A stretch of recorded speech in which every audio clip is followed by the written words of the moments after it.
This is Trekzone's That Time When. Welcome back to another edition of That Time When. Matt Miller with you in the Trekzone studio. We're fast approaching the launch of Trekzone TV, 6 a.m. January 1, 2023. It is replacing That Time When. This series is coming to an end. The whole intention of That Time When was to showcase you or bring you podcasts that you might have missed if you're new to the channel, or it's been a very long time since you've caught them if you've been hanging around Trekzone for long enough. Obviously, Trekzone TV is taking over that mantle and bringing you the podcasts on a playlist. So look out for that. The DVR function will be enabled, so you can jump back up to 12 hours, I think it is, and catch up on shows that way. We're working on some sort of EPG, electronic program guide, something like that, so that you know what's on and when. I am programming a week at a time, so maybe somewhere along the lines there I can get something together. Who knows? Keep an eye on Trekzone.org for all the very latest. But right now, you're here watching this edition of That Time When because the title caught your interest. Hopefully. I mean, you've gotten this far, so that's obviously why you're here. This is when we gathered our first thoughts on Star Trek Picard from back at the beginning of 2020. Welcome, Larry Nemecek, back to Trekzone. A new feel, a new vibe as we record these days. Sorry, I didn't mean to spoil your opening, but yes, it's funny. I mean, it's like people are excited for Picard. They're excited for, I think, what people are finally starting to get it, I think, even in the bigger picture. You know what I mean? Now, Star Trek Picard, we were lucky enough to see it ahead of its broadcast on Thursday in the US, Friday for the rest of the world. How cool has this anticipation been, this hype for this new show? Well, it's funny because I was just having a conversation about a month ago online with another person in Trek media who was just saying, I don't think they've been promoting this very hard. I think we see it, but I don't think and I think the last month has certainly blown that out of the water because they've been all over the world. You know, that, I mean, just today as we recorded this, they had the PR little get of Patrick Stewart, Sir Patrick, asking Whoopi Goldberg to be in season 2. That was beautiful. while he was doing his bit on The View here in the States. So, and that's like melting down the internet, just in an echo of what happened, how all this kicked off, you know, publicly when the internet melted down when Patrick and Alex announced it at Star Trek Las Vegas in 2018. So, yeah, and I think it's almost. Well, we can talk about this, but I think they've done a great job. I think everybody's excited. You see YouTubers doing, you know, people are fans, whatever it is, their Twitter, their YouTube videos, just having local meetups. I'm helping with a local meetup here, a watch party here in Los Angeles, and trying to encourage people to get word out if they're having a local one too. So yeah, it's just an excitement, and there's been enough real world spoilering and promoting, and the vibe that came out of all three of those premieres, you know, in LA and then in London and then in Berlin, and all the Q&A. It's been a wonderful PR job, and of course, a PR job masterfully done falls apart the minute sometimes the product is actually seen. And I don't think that's going to happen this time. I think it's all one big ramp up, and I think most fans are going to be, the vast majority of fans are going to be not only thrilled, but reassured that a Star Trek show can launch well.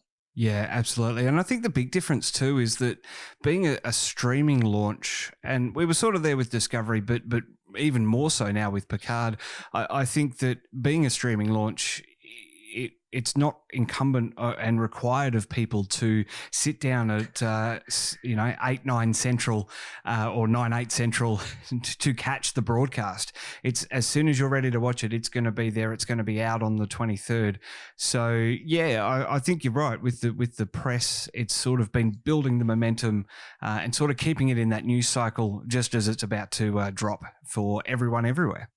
Yeah, well, I've been laughing that this is definitely like the second kid in the family of this family. Yeah.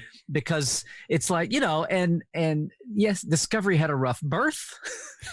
You know, like the father walked out of the delivery room. That's an understatement.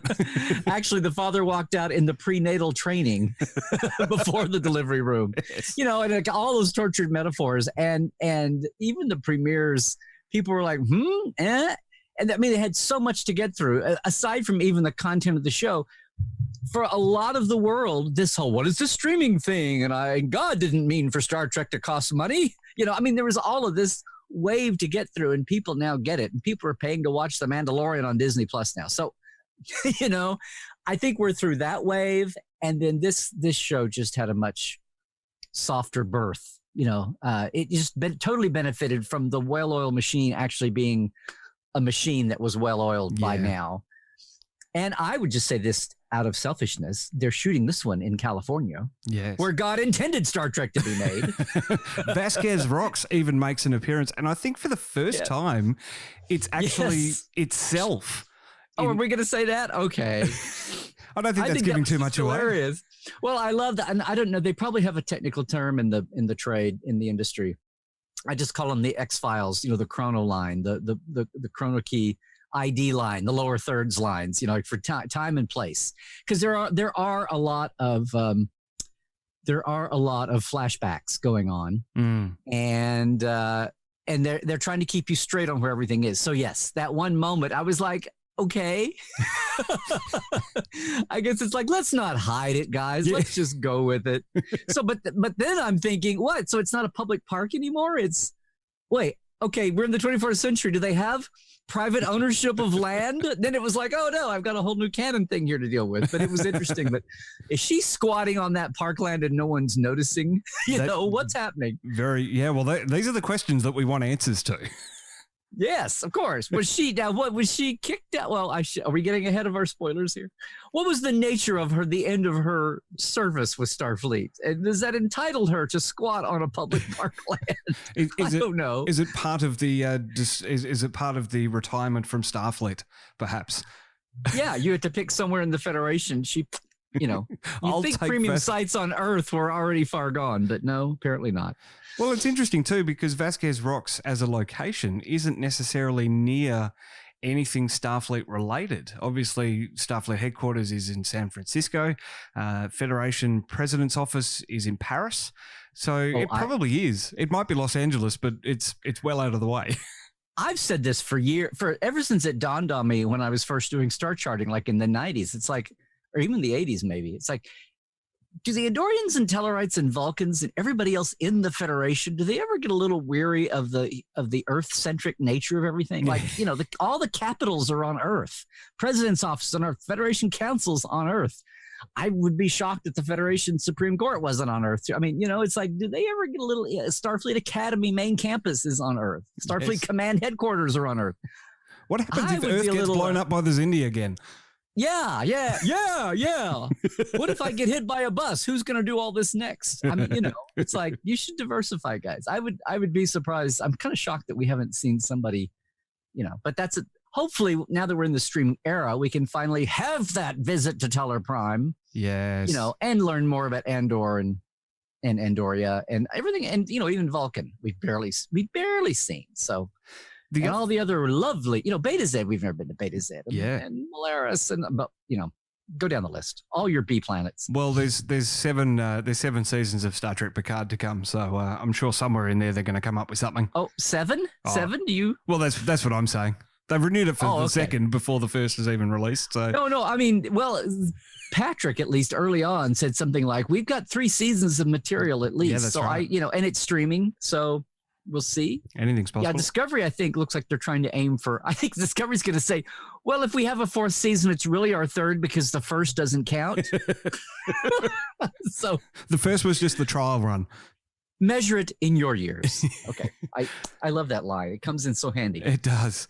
The other thing that we haven't seen a lot of in Star Trek is civilian life down on planet Earth.